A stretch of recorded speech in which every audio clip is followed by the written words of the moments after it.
Position in all this. What's your position in all this? Are you a brand ambassador? I see you in the brand from top to bottom. You got the New Balance. Something like that. You can say that, investor, man. I'm just a solid investor, man, trying to help my man out, man. How long you been down? Let me see that sweat jacket. My cousin best friend. So our story like this. I've been knowing him, say 30 some odd years.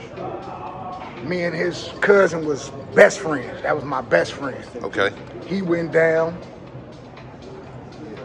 He died before he came home. The whole time he was gone, we would have conversations about, the things that he wanted to do when he came home. Right. Just so happened that he came home. He probably was home for about 6 months to a year before I got in touch with him. Yeah. And then, we got to talking. He was like, man, I'm trying to do this clothes thing. Mm-hmm. And I'm like, man, that's something I always wanted to do. And bruh, we had already talked about it. I'm like, so whatever I could do, I'm gonna help you. We're gonna make it happen. No doubt. And we just start running, you know what I mean? Basically, just start running. And he had the free time to, you know what I mean? Right. I was working, but Right. he had the free time to go and pursue this thing. Right. And once you get it going, you peep that it's the same concepts that apply in the streets. Right. It's the same concept. thing. We just got a different commodity. Right. It's the same thing. Right. So, and that's definitely stepped up to the plate when I came home and threw me an alley-oop when I got out. You know what I'm saying? I definitely salute, appreciate that. So we ain't gonna get into that, but he definitely blessed me. You know what I'm saying? Right. When I came home, he was like, I wouldn't even feel right if I didn't do this, because I know Cuz would have wanted me to do this for you. straight up. And ever since shit, we've been rocking, you know what I'm saying? For real. And my bro T Stoves is home too. He's my codependent. And then, him being here, because he a part of my story too. I tell a lot of people, what I'm saying, when I tell my story, I gotta always speak on him, because we went to trial together, side by side. We both, and we already did the time for it, you know what I'm saying? I'm not gonna go into the details of everything, but you know what I'm saying, we was side by side all the way to the very end, you know what I'm saying, till he home now too. Okay. Yeah, doing very well for himself. You do all this construction yourself? In-house, you know what I'm saying? How many prints you got out right now? Right now I got 5. 5? Yeah, I got the Rising 1, and then I got the WAC, we eat together, stitched up, certified. Snitching is not crime fighting, with the we eat together on that. Take that out of there, let me see that. Yeah. Okay, I see you heavy on enforcing the code. Yeah, definitely. I did 21 years in prison. 21? Yeah, I did 21 years in prison. How long you been home? I've been home for going on 4.5 years now. Okay. Was this brand, this hustle, this movement, this endeavor, was this constructed when you was down? Well, the artwork was. Okay. All the artwork and everything, the concept, everything was put together while I was locked up in the hole. Okay. In prison. I learned how to draw and everything when I was doing the whole bid. Okay. Here. State or Fed? In the state. Okay. In Oregon. Yeah, I was locked You was up at in Oregon. Portland? Oregon. Okay. Yeah. What's that like out there? It's nice, you know what I'm saying? It was nice. We was up there, hustling, doing our thing, and shit went bad. You went down there in the 90s? Yeah, the 90s.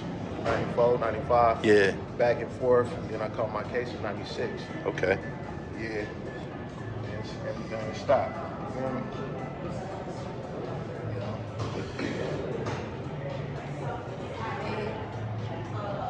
Then came home with a plan, you know what I'm saying? Give me some science behind this weed together, this wet joint. This is one of my favorites. Go ahead, hold that joint up. Yeah. Yeah, showing what I'm wearing right here. Okay. What's the science behind that? Well, how'd you come up with that? Yeah, basically it was just I wanted to start a record label. Okay. And then I just figured, you know what I'm saying, the first thing I was gonna do was start a clothing line. It was I'm gonna start with the clothing line and see how that go, and then start pushing it that way, and then just try to recruit that way. I have my niece, Diavion, she raw. She one of the rawest out here without a deal. Okay. And so We Eat Together was basically actually gonna be a record label. And then I just turned it into the brand. Into the name of the brand. We Eat Together. Basically everybody we all gonna eat. You know what I'm saying? So that's kind of how it was. That was what I was thinking. You know what I'm saying? And I was in a hole when I came up with it because first it was E for short. Eat for sure. E for short. Okay. So the park where I come from is called East Shore Park. Okay. And so, you know what I'm saying, I just broke it down to E for short. So I wanted something where it included everybody. You know what I'm saying? And not separate nobody. How long did it take you to get the whole thing out of your system? You said you did a lot of whole time. Yeah. Oh yeah. I think when I tell everybody when I turned about I think I was like 32 years old. Yeah. After about 12 years. Yeah. We got into a riot, and I could have stopped it, but I didn't. You know what I'm saying? I kind of initiated. And so when we all went to the hole, everybody had visits. They got their people coming up. Couldn't nobody get no visit. And then, so I just felt some kind of way about that. Like, you know what I'm saying? Just because I might have had nothing going on at the time. You know what I'm saying? So everybody else did. And so I felt some kind of way about that. So I was like, I got to start thinking like a leader. You know what I'm saying? I got to start thinking like more diplomatic about situations, you know what I'm saying? And not trying to rule with an iron fist. Right. You know what I'm saying? So when I was sitting for that year, I came up with this. Got me an art pad. I bought everything on the canteen list. And it was an art pad on there, so I was just like, I'm gonna learn how to draw. All right. Yeah, so, and this was born, you know what I'm saying? Stitch Lift certified. You know what I'm saying? Give me the science behind this one. This is the one you sent me, Stitch Lift certified. I know what it means, but I want to hear you. Yeah. This one right here was, you know what I'm saying? Because I was snitched on. I got a co-defendant, my bro T Stokes. We was snitched on by one of our homeboys that we grew up with. You know what I'm saying? So it was just basically like, you know, we stayed solid. Like I stayed solid. Like the time that I got, I probably wouldn't have got that time because. And what had transpired, I wasn't the shooter, but I still ended up getting attempted murder because they was trying to say that I gave him the gun, which was a lie. But and the thing that we did, we went to trial, but we went to trial knowing that we couldn't even really defend ourselves. Right. You know what I'm saying? We went to trial, and so when we blew trial, it was like, you know, this was like, you know what I'm saying? This was subconsciously in the back of my mind, Stitch Lift certified. And then it's like you know what I'm saying? It's like a phrase everybody, remember they had the stop snitching. Yeah. Right? So, and it kind of died out. Everybody was rocking it, everybody was doing their thing, and then I was like, I'm gonna bring this back when I get out. And then they had the boy, what's the boy that did all that telling?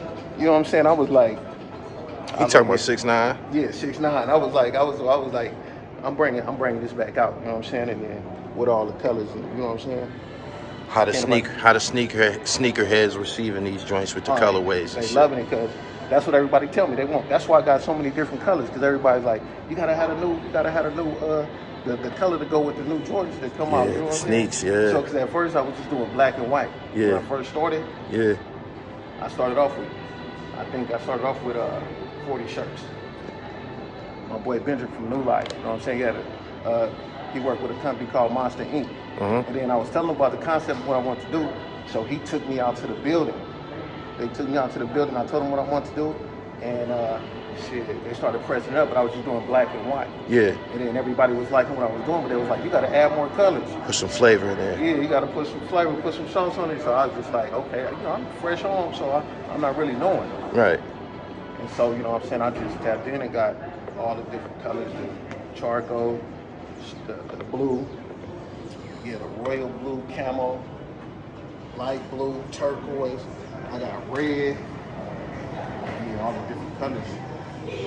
You ain't had no static about this Mighty Mouse here? Nah, I ain't had nothing about it. This is actually one of my newest ones. Okay. That I just dropped. I ain't had nobody say nothing about it. You know what I'm saying? I came up with that because I just felt like, you know, I needed a crime fighter that everybody loved. Right. You know what I'm saying? And didn't have a bad rap. So right. It's like Mighty Mouse came to me. You know what I mean? No doubt. Mighty Mouse, it ain't a rat though. You know what I'm saying? Right. Give them the website. Give them the website where people can catch you at. Yeah, you can catch me at www.wetapparel.shop. Okay. Yeah, Wet Apparel. Do y'all got to actually store? Do y'all have an actual storefront? Yeah, I just actually had a storefront, but we had some situations going on over there. You know what I'm saying? Where I had to close it down, but we got I do pop-ups. I'm everywhere. I'm at Lake Eric. I'm at Nicholas Park in Richmond. I'm at Unity Park in Richmond, California. And Antioch. We did the Cal Palace in San Francisco. Right. Yeah, so I just been doing the pop-up circuit and eating like that. Tell my viewers, how does it feel to go from going out of town to hustle, whatever, getting in trouble, Right. coming back home and creating something? You basically creating your own bricks, Right. creating your own cocaine. Yeah, absolutely. And tell them what it's like to wake up and you open your Cash App or you open your PayPal and it's money there after sleeping. You make money while you're sleeping. Yeah, absolutely. It's a beautiful thing, you know what I'm saying? Because, you know, after doing 21 years, not feeling like I was getting, you know, support. I wasn't tripping because I was standing on my own tent. And then when I came home, I think like when I came out with the brand, I started getting a flood of support that I didn't even think was, you know, I didn't even think I would get. Strangers, Family, my sisters. And so it was like it felt good, you know what I'm saying, to be independent, black owned, and not feel like I gotta get back in the streets. Right. Then I'd have felt like the time I did was in vain, and I definitely didn't want to do that. You know what I mean? To come home and then get back into the streets and let that poison that's in the streets just like dictate my future. And I wasn't gonna do that. no doubt. How many colorways of this weed together joint you got? Yeah. I got like 15 colors. It's like 15 colors. From like I said, I got the burgundy, I got the peach color, I got the light blue, I got the royal blue, I got crimson red, I got gold, yellow. Yeah, we got the camo, we got the brown camo, we got the green camo, we got the gray camo, and we got the sweatsuits that I ain't even bring up in here. If you go check out my website, and I got tie-dye. I got all different colored tie-dye. Let's talk about the tie-dye shit. How the tie-dye treating in the black community. They didn't think that shit would sell to black folks, huh? Yeah, no, it's selling. Like that was when I brought out the tie-dye. It was like it went up like this color right here, this peach color. The tie-dye went up like that. Yeah, like the tie-dye is one of it's also a very popular color that's been doing real well for me. So right, you know what I'm saying. Check out my website. You can find it. Only thing about that, I don't have the whole entire sweatsuit in the. See, I got the whole sweatsuit to mostly every color, and I'm looking for right now. I'm in the process of trying to find better vendors. So that's the thing. Like a lot of people be trying to hide the game. So I was like, I got to get out here and grind and go through trial and error to find out exactly like where's the top vendors. Distributors, yeah, you know what I'm saying, manufacturers, people that cut and sew, because it's beyond sweats. It's also work with the kids, teaching kids how to develop skills of pressing their own, because I press all my own sweatsuits in-house. Right. You know what I'm saying? So I got my own press machine. When I got out, I started stacking all my dough to buy these press machines, equipment, hat machine, tables, everything you need to press up your own clothes. So how are you how have you positioned yourself as far as being a distributor? Are you filling wholesale orders? Yeah, can a nigga come to you and get right? Absolutely. I have people. I got my boys out there in North Carolina. They hit me up. They want to spend like 3 bands. They like, we want 3 bands worth. I got my boy Bundles. He been going back and forth out there to Florida. And we trying to do something now where he want to take a boatload of it out there. So yeah, I've been having people like, even in stores out here. I've been dropping my stuff off in different stores, doing real well. So yeah, you know what I'm saying. That's what I've been on. Yeah, you can get it in bulk too. So it's working. Yeah, it's working for real. Tell them about that Instagram hustle. That's primarily on everything. The meat and potatoes of my whole. Even though I'm I got a YouTube channel, I got my own .com. Tell them how important Instagram is and how important imagery is. When I came home, my first year, I wasn't on Instagram. I wasn't even on social media because everybody was already telling me like, when you get out, you're gonna be on social media. You're gonna have your head in the phone and all this and this. And I said I wasn't gonna do that. Right. And so when I got out, and after about a year, I'd never even seen Instagram. So after a year, I was out. I check out Instagram, and I'm like, hold up, why ain't nobody tell me about this? I'm looking at all this free publicity. You know what I'm saying? To me, it was just like, you can just film your own commercials. You can film your own content. You can be able to post your own content. And then people will just get on there, they like it, and then they end up buying it. You know what I'm saying? 'Cause they See seeing it, you something they like never it, you seen cop before. it. You know what I'm Yeah. saying? Like on everything. It's what got me to really push my brand even harder. Like I said, I didn't start this until probably I had to get everything I needed Right.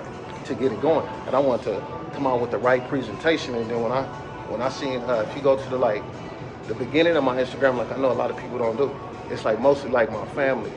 So they was the first to support it, then and then it's my neighborhood, and then it was just like it just spread it all over the base. So you know what I'm saying? Like you can go places all over Antioch, Richmond, Oakland, Vallejo, San Francisco, and you'll just see somebody wearing this. Right. People like I be seeing that everywhere, and then on Instagram. Let me ask you something about Richmond, California. Yeah. Are you of the generation where you would have seen Master P when he was out there pumping out the trunk and all that shit? Of course. I remember Master P. We used to be on Apparel at my partner's schoolhouse, and Master P. They had a white Benz. They'd come up, but they wouldn't stop. Yeah. And it's no knock on Master P. And I understand because they used to be up there at Kennedy Manor. They'd come by. They would stop, but they wouldn't get out. And they'd throw the tapes like out the, you know what I'm saying? And they CDs out the window like we were supposed to run over and grab them or something. You know what I'm saying? And everybody used to be looking like, oh look, you know what I'm saying? And then shit, they stayed the street. You know what I'm saying? People driving by running them over, but Master P definitely a legend from out the Richmond for surely. No doubt. For surely, yeah. See Murder, yeah.